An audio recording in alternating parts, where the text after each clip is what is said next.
네, 오늘은 2017년도의 마지막 날을 맞이해서 알파와 오메가이신 예수님께서 반모섬에 유배되었던 사도 요한을 어떻게 만나 주셨는지 요한계시록 1장 9절로 20절 말씀을 살펴보면서 은혜를 나누도록 하겠습니다.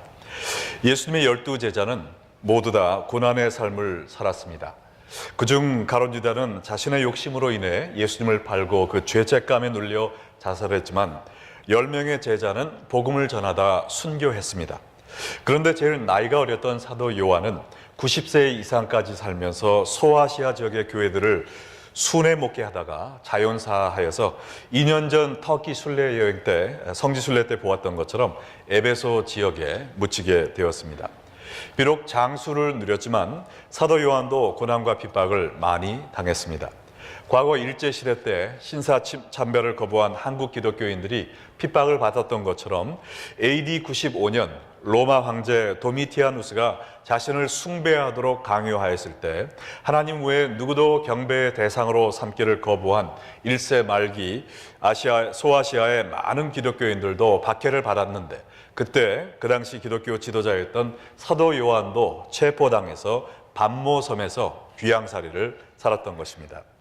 이 반모섬은 터키 해안에서 60km 떨어져 있는데요. 길이 16km, 또 넓이 9km의 작은 섬인데 온 섬이 돌로 뒤덮여 있고 물도 구하기 힘들어서 농사할 수가 없습니다. 그래서 사람이 살기에 최악의 조건을 가진 섬으로 알려져 있는데요.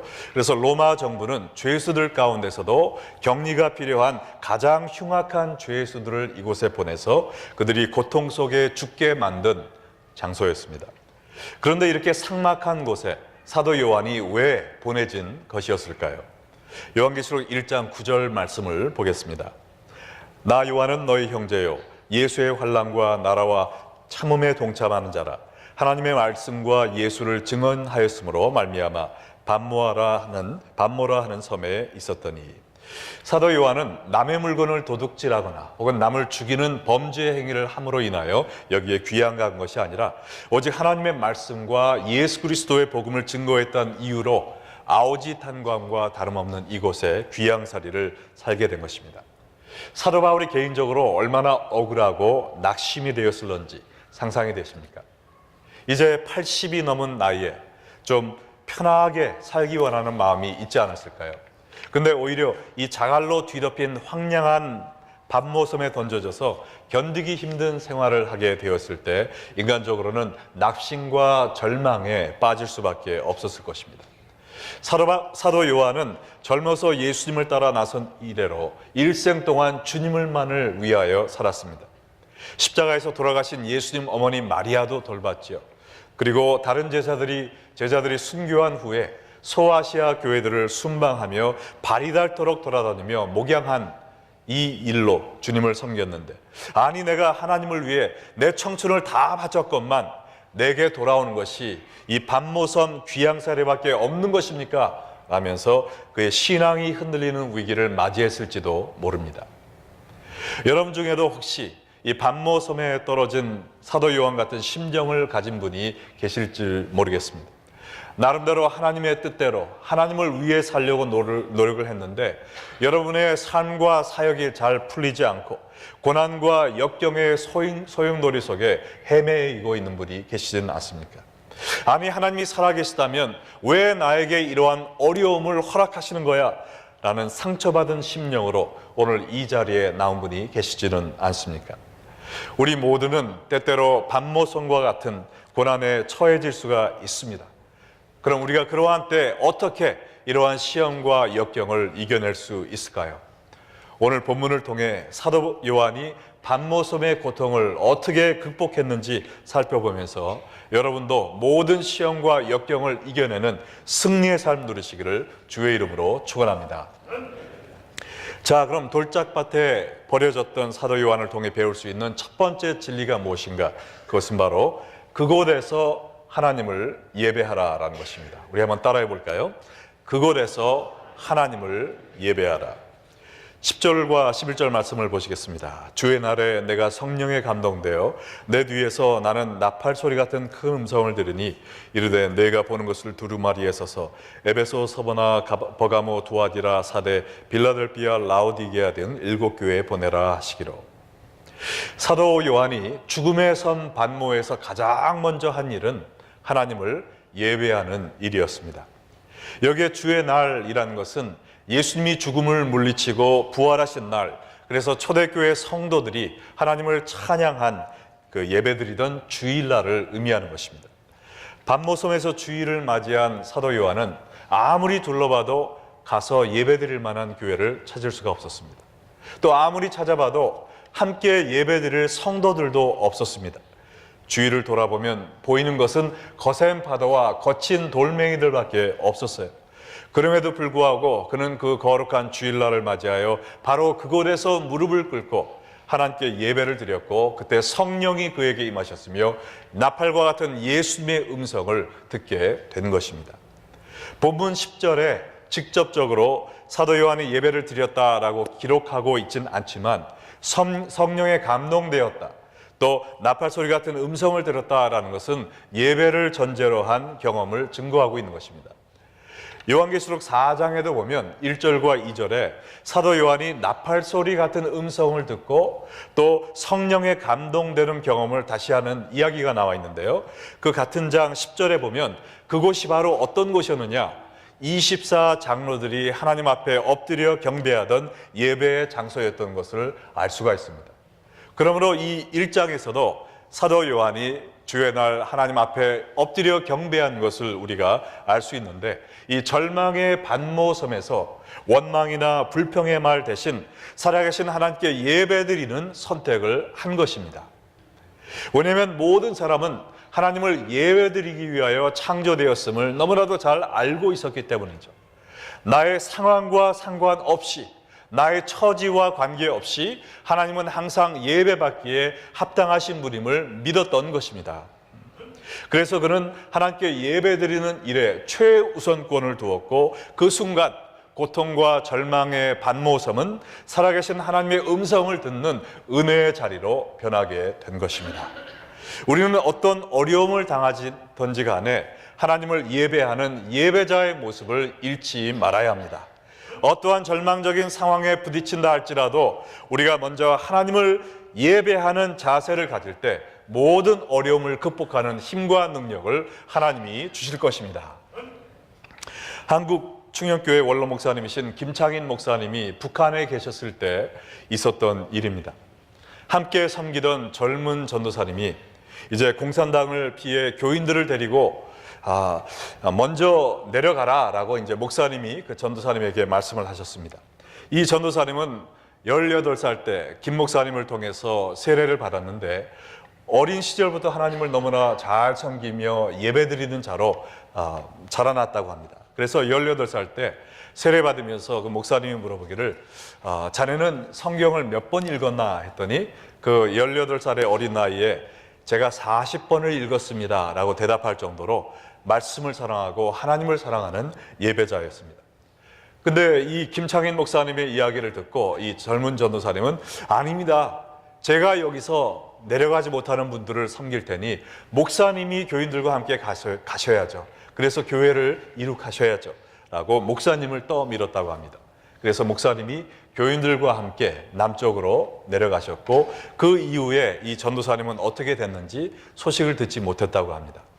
근데 어느 날 김 목사님이 미국에 집회를 하러 인도하러 오셔서 이 전도사님에 대한 소식을 뒤늦게 들었는데요, 김창인 목사님을 잡기 위해서 공산당들이 다시 왔는데 그때 이미 남아있다는 이야기를 듣고 대신 그 전도사님을 잡아갔다고 합니다. 오늘 날씨처럼 아주 살이 에어지는 듯한 추운 날씨였는데 이 전도사님을 끌고 가서 큰 항아리에다가 찬물을 담아 넣고 그 전도사님을 발가벗겨서 그 항아리 속에 집어넣었다고 그래요. 네가 지금 하나님을 부인하고 생명을 유지할래? 아니면 여기서 얼어 죽을래? 라고 그를 협박했지만 이 전도사님은 하나님을 부인하지 않고 거기서 얼어 죽는 선택을 했다고 합니다. 거기서 하늘 가는 밝은 길이 내 앞에 있으니 라는 찬송을 부르면서 그 얼어가는 그 물과 함께 그 전도사님의 몸도 얼어서 거기서 순교했다고 합니다. 그래서 그 다음날 교인들이 가서 그 항아리와 얼음을 깨고 거기서 그 시신을 꺼내어서 장례를 치러 주었다라는 소식을 뒤늦게 들었다는 것입니다. 그 전도사님은 이 항아리에서 얼어 죽는 그러한 고통의 죽음을 당하면서도 믿음을 지킬 수 있었던 이유가 무엇인가? 그가 하나님 앞에 예배자로 어떠한 상황 가운데서도 주님을 예배하는 삶을 살아온 자였기 때문에 그러한 고통 앞에서도 굴하지 않고 신앙을 지킨 것으로 믿습니다. 그리스도인의 생명은 예배에 있는 것입니다.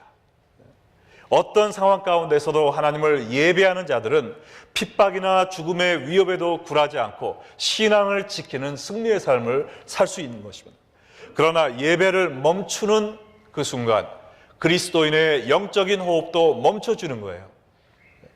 우리가 내 주위 상황 때문에 저는 예배 드릴 수가 없습니다, 예배 드리기 쉽지 않습니다 라고 하는 것은 지극히 미성숙한 신앙인의 모습이죠.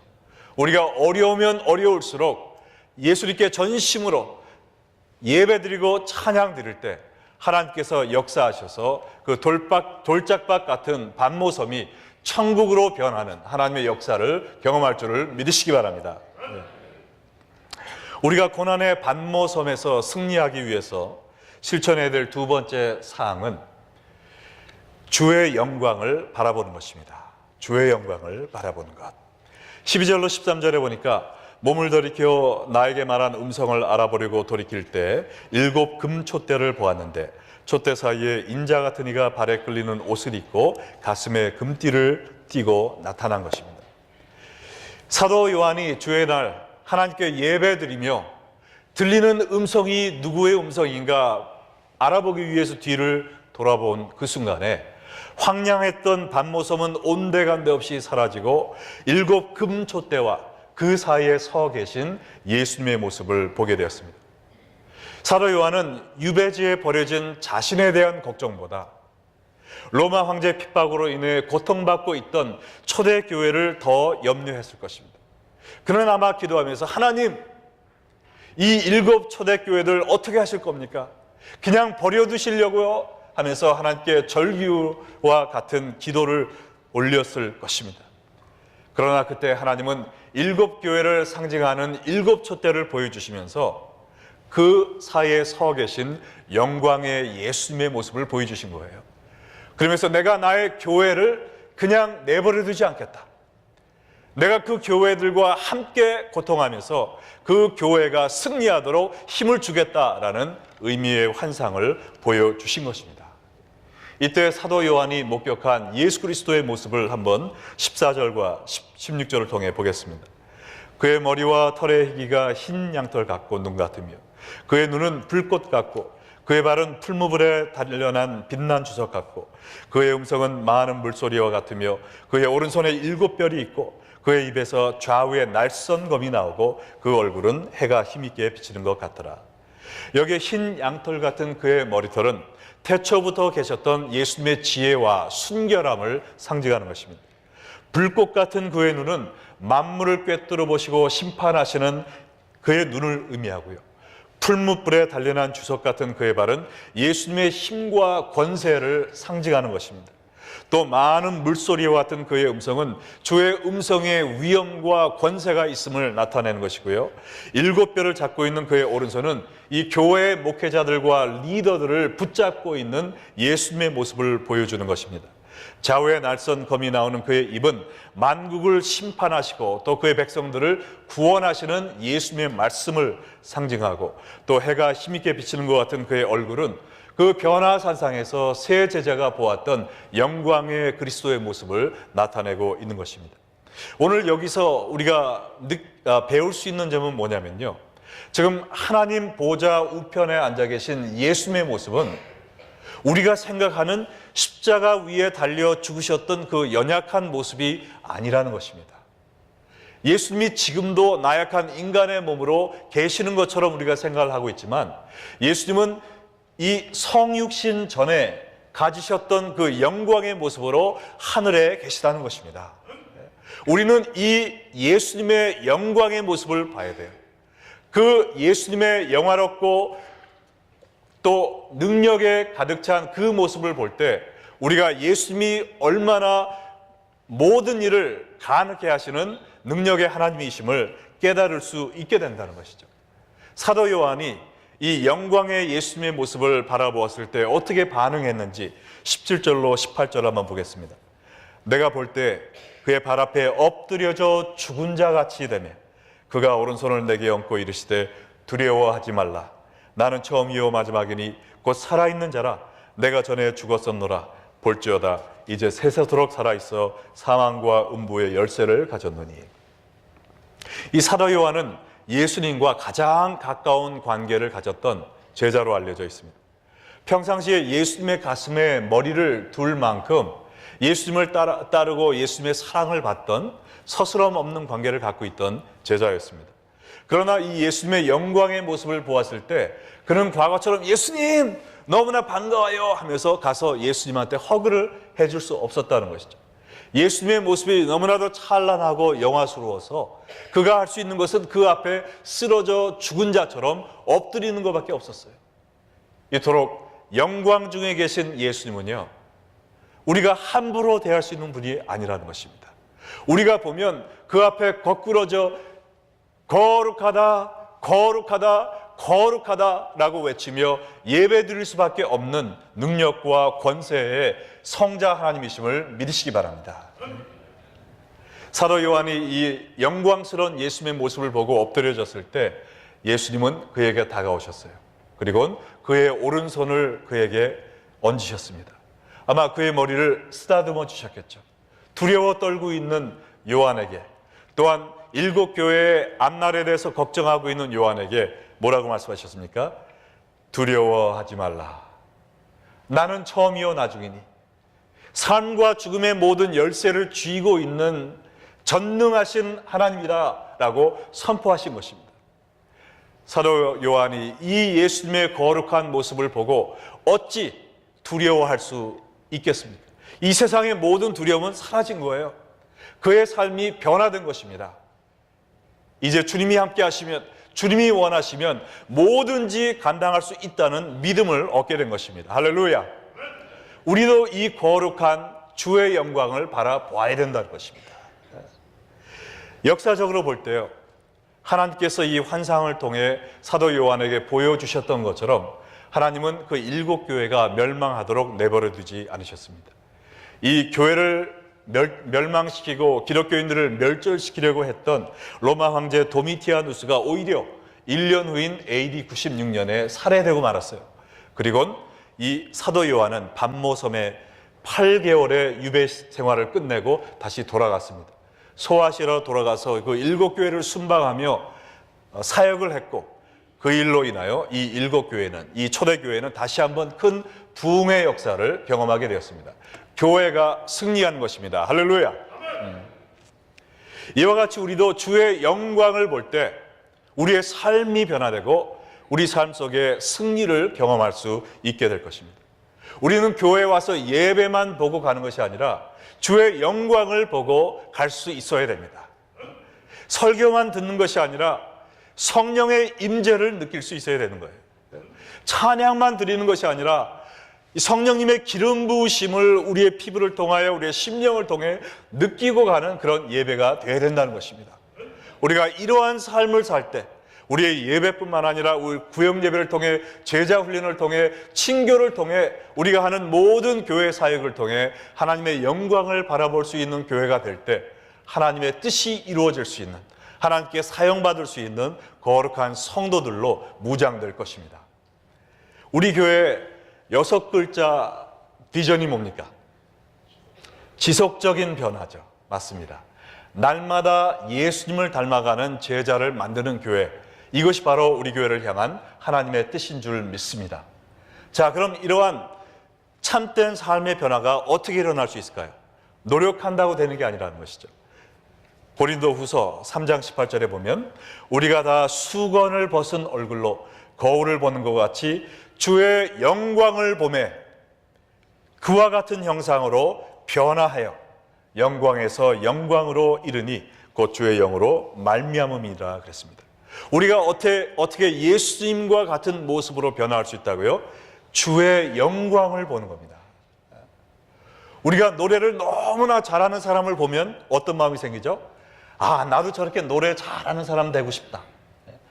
또 아주 훌륭한 과학자 보면은 또 어린 아이들 마음 속에 혹은 우리 마음에도 나도 저런 과학자가 되고 싶다라는 마음이 생기잖아요. 그것처럼 우리가 예수님을 만나고 하나님께 예배 드릴 때 그냥 몸만 왔다 가는 것이 아니라 거룩하고 아름다우신 권세와 권능이 충만하신 하나님의 영광을 바라볼 때 우리도 모르게 사도 요한처럼 엎드려지는 것이죠. 경배하고 예배 드리고 찬양 드릴 수밖에 없는 것이죠. 그 앞에서 경외하는 마음으로, 이거는 두려움으로 떠는 것이 아니라 존경과 사랑하는 마음으로 떠는 것입니다. 그 경외하는 마음으로 하나님 앞에 예배 드릴 때 우리도 모르게 우리의 마음속에 나도 예수님처럼 되고 싶다라는 소망이 불 끓듯 일어나게 되고 우리의 삶은 조금씩 예수님을 닮아가는 참된 변화를 경험하게 되는 것입니다. 그러므로 하나님이 원하시는 지속적인 변화를 경험하는 교회, 또 그러한 성도들이 되기 위해서는 우리가 날마다 모일 때마다 인간의 무리로 끝나는 것이 아니라 하나님의 영광을 바라보고 경험할 수 있는 그런 교회가 되어야 될 줄로 믿습니다. 이것을 위해서 여러분 간절히 기도하시고요. 성전에 들어올 때마다 주여 제가 주의 영광을 보기를 원하나이다. 사도 요한이 보았던 예수님의 그 영화로운 모습을 보고 꿇어 엎드려 죽은 자처럼 되어 주님께 할렐루야 찬양할 수밖에 없는 그러한 산 경험을 할 수 있는 오늘 이 예배 되게 하옵소서라고 소원하며 기도하는 여러분 되시기를 주의 이름으로 부탁드립니다. 우리가 밤모성과 같은 고통 속에서 먼저 그곳에서 하나님을 예배드리고 또한 주의 영광을 바라볼 때 하나님의 영광을 위해 사는 사명을 되찾는 역사가 일어납니다.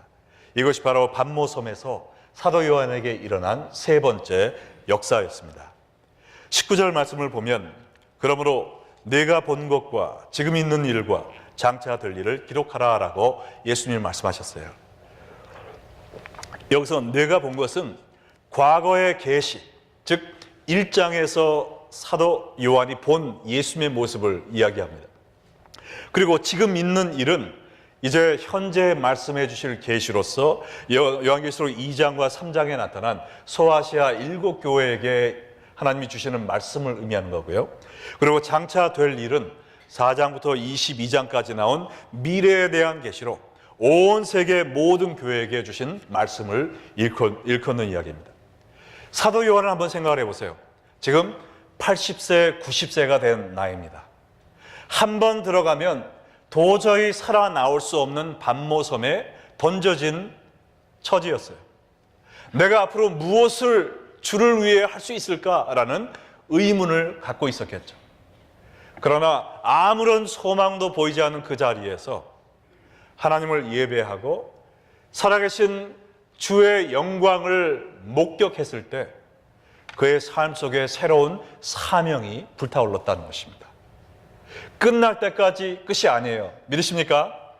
인간의 끝은 하나님의 시작입니다. 내가 아무것도 할 수 없다고 느끼는 그 순간 그 자리에서 하나님을 예배하고 주의 영광을 만나게 될 때 내 삶을 통해 하나님께서 또 하나의 귀한 역사를 이루신다는 것입니다. 사도 요한뿐만 아니라 하나님은 여러분 한 명 한 명을 통해 이루기 원하시는 귀한 사명과 목적이 있음을 믿습니다. 내 코에 호흡이 있다는 것은 아직도 내가 주님을 위해 할 일이 있다는 거예요. 이 땅에서 내가 공기만 마시다가 가는 것이 아니라 주님 부르시는 그 순간까지 하나님의 영광을 위해 내가 할 수 있는 일이 남아 있다는 것입니다. 그 사명을 여러분은 찾으셨습니까? 그 사명을 이루기 위해 지금 달려가고 계십니까? 우리가 깨달아야 되는 것은요, 이 사도 요한은 하나님이 이미 과거에 주신 그 사명을 이루기 위해 열심히 달려가고 있었던 사람이라는 것이죠. 이 복음 전파의 사명을 성취하기 위해 모든 것을 불사하다가 체포되어 지금 귀양살이를 살고 있었던 것입니다.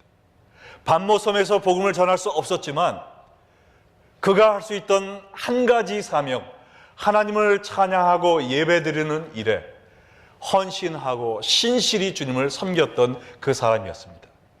그 자리에 하나님은 나타나셔서 사도 요한에게 더 큰 사역을 주셨다는 것이죠.